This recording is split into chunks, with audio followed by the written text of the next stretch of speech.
Buenas noches, soy Olga Tarnowska y este es mi blog sobre la guerra de Rusia contra Ucrania y la inminente victoria ucraniana. Hoy estamos hablando de una cosa muy importante y muy dolorosa para Ucrania: corrupción. Esta semana explotó el mayor escándalo, tal vez en toda la historia de Ucrania, sobre la corrupción. Y, desde luego, el mayor escándalo de la corrupción en tiempos del presidente Zelensky. Obviamente, yo antes de entrar en este tema, yo lo que estoy intentando es enfocarlo de forma positiva. No hay nada positivo en una corrupción, pero, gente, estamos luchando contra un enemigo externo, que es Rusia, y estamos luchando contra un enemigo, digamos, tradicional interno, que se ha reforzado durante la guerra, desgraciadamente, ¿no? Que es la corrupción. La sociedad ucraniana está a veces, porque en las encuestas los ucranianos muchas veces ponen la corrupción como enemigo número uno por delante de la guerra, ¿no? Porque la sufrimos muchísimo a muchos niveles. Y desde luego para nosotros, para la gente de bien, que somos la mayoría, es una lucha muy desgastante porque, jolín, es que necesitamos concentrarnos para ganar la guerra y la corrupción nos trae atrás, nos arranca, nos quita el recurso, nos quita las posibilidades, nos desmoraliza. ¿No os imagináis lo desmoralizados por un lado que estamos? Pero por el otro lado estamos muy inspirados y tal vez con unas expectativas exageradas, porque hemos podido descubrir una cosa ahora, ¿vale? Descubrir una cosa, desmontar una red corrupta que ya va a ser una red importante menos, ¿vale? Y también una cosa positiva, porque en Ucrania hay fuerzas que luchan contra esta corrupción, que son la Agencia Nacional Anticorrupción, que investiga la corrupción a nivel de gobierno, y también el fiscal especial anticorrupción, que también lo hace, ¿vale? Entonces, dicho esto, cabe decir que los dos órganos, tanto el fiscal como la agencia, han sido creados por el presidente anterior.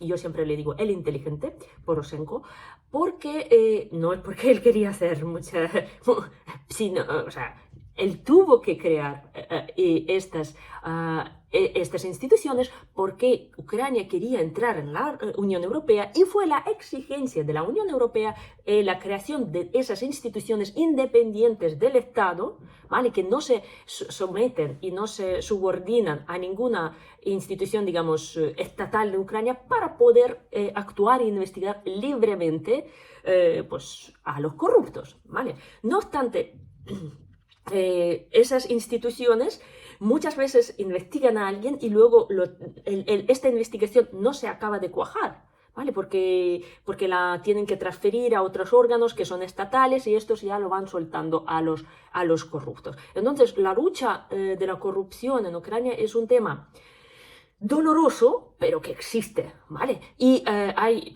medios que lo publican, y hay muchísima gente que lo discute, y hay gente que lo está adelantando. Por ejemplo, tenemos a un diputado del partido Golos, La Voz, del partido opositor, que ya lleva 1 año y medio contando que hay unos esquemas que están siendo investigados, y todo el mundo ya se cansó de él, porque él siempre habla de esto, pero nunca lo hemos visto, hasta que este lunes, el día 10, se revelaron todos estos materiales, ¿vale? Entonces, yo os pido una comprensión, porque, claro, Ucrania es un país joven, es un país que está en vías de desarrollo, es un país que quiere entrar en la Unión Europea. Por esto, esas agencias existen y funcionan, mal que bien hacen su trabajo.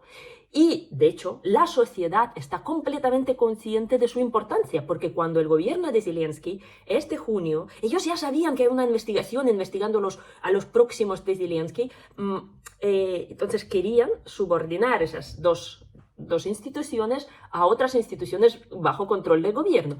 Y ahí metieron una ley, a la última hora el Parlamento la votó, la gente salió a la calle, el presidente se hizo el longhi, pero cuando las protestas seguían, las famosas protestas de cartón, pues él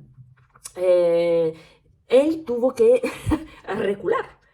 tuvo que volver a poner a votar esto en el Parlamento, que el mismo Parlamento que votó a favor de esto, votó luego a favor de dejarles independientes, ¿no? Pero solo con la presión social y en tiempos de guerra, cuando tenemos prohibidas todas las manifestaciones. Así que simplemente os quiero decir que no nos identifiquemos el pueblo de Ucrania con la corrupción, ¿vale? El pueblo lucha dentro de esas condiciones que podemos hacer, ¿vale? Perdonad que me extienda, pero es algo importante porque estoy hablando de una cosa acusando a los próximos del presidente, ¿no? Y yo siempre he dicho, el que lucha en esa guerra no es Zelensky, es el pueblo de Ucrania. El que va a ganar esta guerra no es Zelensky, es el pueblo de Ucrania. ¿Vale? Entonces es muy importante para mí, yo siempre, mi blog está, o sea, yo completamente estoy defendiendo intereses de mi pueblo, ¿vale? De mi pueblo. Y incluso yendo en contra de muchas veces de las políticas del presidente, que para mí no es identificable con el pueblo, ¿no? Está representándonos a nivel internacional, hace alguno de sus trabajos bien, pero también está, para mí, lo habríamos derrocado ya hace mucho tiempo si no fuera por la guerra. Ojo, y eso lo saben los millones de los ucranianos. Ya sé que a vosotros esto les parece un poco raro, pero es así, ¿vale? Hay pueblo que lucha y hay ejército que es parte del pueblo que también lucha y tenemos que luchar al mismo tiempo contra eso y nos desbordamos. Ahora bien, pasamos al tema. Esta operación las agencias llevaban investigando durante 15 meses. ¿Vale? Entonces, durante 15 meses empezaron además con una cosa muy curiosa que era las compras por... el sospechoso principal de todos estos esquemas es Mindic, el señor Timur Mindic, que es el socio de Zelensky, ¿vale? Es la persona que tenía el 50% y tiene el 50% del negocio de Zelensky, que es el Kvartal de Novostipiat, que es el estudio humorístico y cinematográfico, ¿vale? Es la persona de confianza personal del presidente, ¿vale? Entonces, y si él va a decir que él no estaba al tanto,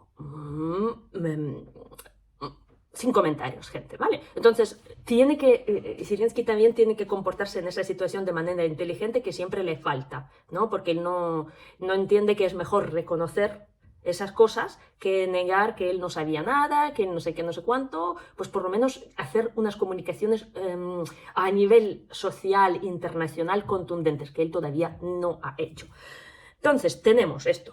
Y esta persona estaba presionando, o sea, imaginaos el nivel de poder que tiene al exministro de Defensa Umerov a una compra de unos chalecos antibalas. Otra cosa, que todo lo que es la corrupción y todo es esta es directamente perjudica y quita la vida a nuestros defensores y a nosotros. ¿Vale? Porque, bueno, luego voy a decir esto. Por eso, para mí es un tema delicado y doloroso. Vale, entonces, unos chalecos que han montado un concurso de la compra de los chalecos antibalas y se presentó una empresa que era la empresa controlada por este señor, y que ellos ofrecieron el mejor precio, pero el precio que era inviable. O sea, no se podían comprar los chalecos de calidad con este dinero, o sea, de forma. Entonces, era un tema que ya empezaron a investigar esas agencias, que lo denunciaron los voluntarios. Nosotros tenemos el Consejo de Supervisión, después de los escándalos que tuvimos con el ministro de Defensa, ¿cómo se llama? Ay, se me olvidó. Bueno, anterior.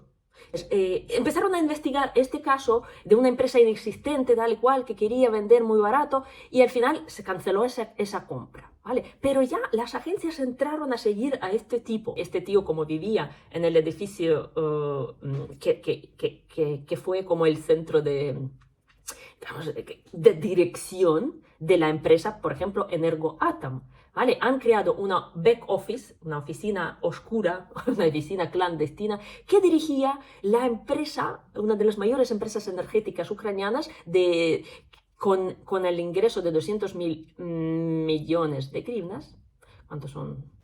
5.000 millones de dólares, más o menos. Que dirigían esas empresas y hacían todas las compras y gestionaban cosas al margen de los directores oficiales, ¿vale? Entonces eso se llama back office. Entonces este tío era el jefe de este back office, que tenía hasta su propio contable. Vale, entonces, pues desde su casa, él pues daba instrucciones, hablaba por teléfono y los de la agencia instalaron escuchas y grabaron 1000 horas de conversaciones. 1000 horas de conversaciones que ellos algunos días van soltando. Y nos hemos enterado de muchas cosas interesantes a lo largo de esta semana, de esas grabaciones. Vale, entonces, ¿qué es lo que tenemos? Oh, es que claro, yo no sé cómo abordarlo, gente. Entonces, vamos a hacer a lo mejor varias entregas. No sé si podré hacerlo entre hoy y mañana. Espero que sí. Vale, entonces,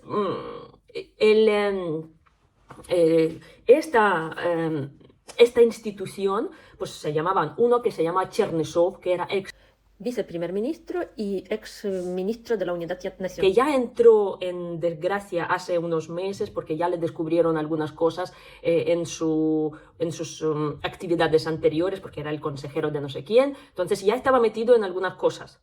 Y, por ejemplo, lo llamaban como Chernyshov, lo llamaban Che Guevara. Y el otro, que el jefe, se llamaba Carlson, que es el personaje de dibujo animado soviético, porque vivía muy alto, porque el Carlson vivía en el techo, ¿vale? Había otros que tenían sus apodos, muchas veces relacionados con apellidos. Por ejemplo, uno que se llamaba Basov, era tenor, ¿vale? Tenor, porque Bas es en ucraniano bajo, ¿no? La voz baja. Tenor. Vale, entonces todas esas cosas, bueno, aparece Zelensky. Zelensky tiene, creo que, el apodo retrato, claro, retrato.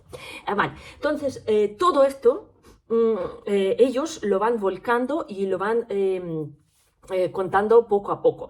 ¿Y qué es lo que tenemos que saber? Lo más importante para mí es, claro, son esquemas de cómo sacar dinero de todas las empresas que ofrecían servicios a Energoatom en sus contratos, ¿vale? Entonces, si tú quieres suministrar algo a Energoatom, tú tenías que pagar de 10 a 15% de sobornos. Nosotros tenemos una palabra especial para este...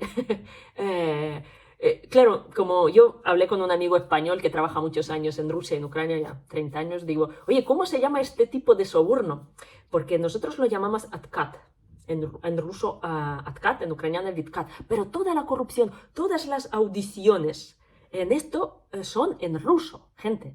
No solo son en ruso, sino que el lavado del dinero que hace esa gente también fue a través de Rusia, ¿vale? Y eso es lo más terrible de todo este escándalo. O sea, no solo que los tengamos aquí, sino que tengan las manos en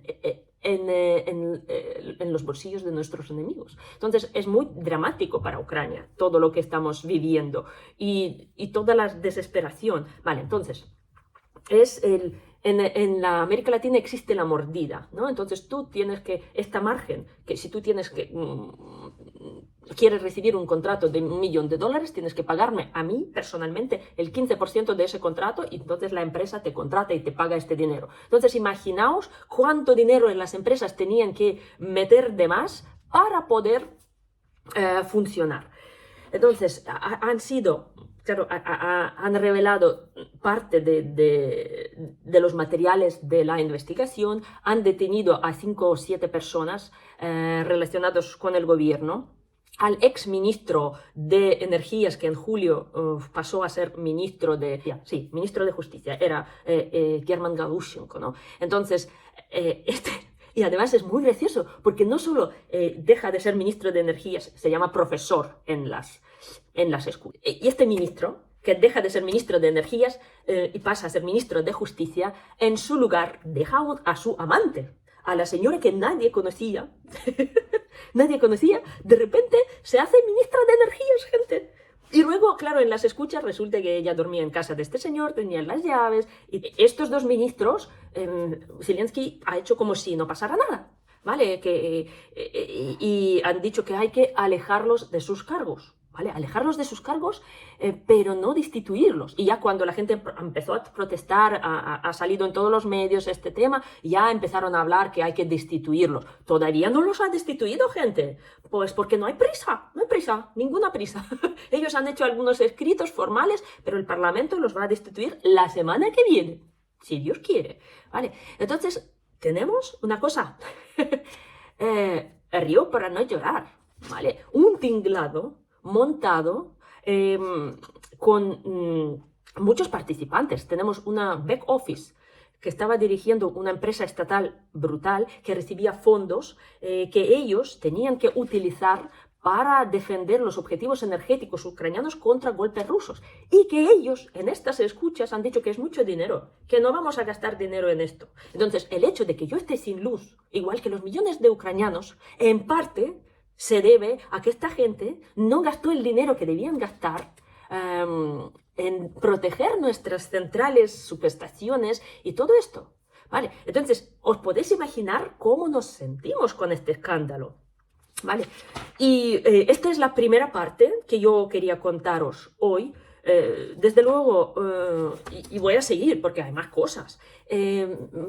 Quiero simplemente pedir vuestro sentido común, porque yo entiendo que hay que hablar de esas cosas, porque en Ucrania se habla mucho, en Ucrania se sufre mucho y en Ucrania tenemos que luchar contra esto. Y todavía no sabemos cómo el tema acaba. Y mañana os voy a seguir contando esa historia porque hay cosas muy picantes. Y a pesar de todo lo que nos pasa, gente, creo que venceremos. Os pido un like, una suscripción y un compartir para este vídeo.